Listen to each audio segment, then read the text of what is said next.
Hey guys, how's it going? My name is Adam. Today I'm going to show you how to check for strike on Facebook page.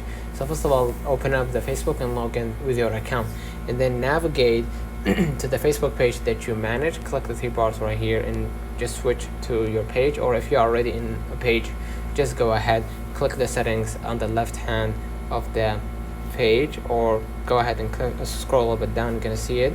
And then basically in the page settings, look for page moderation or something like that, and then after you find it, if you find a similar one, look for page moderation or community standard.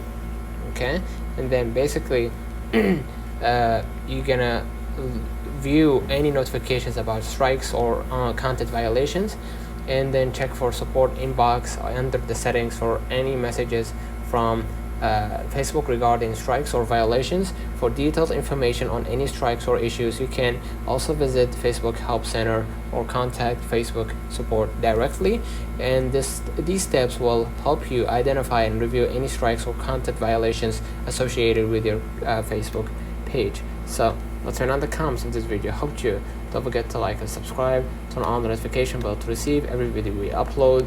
Thank you for watching. We will definitely see you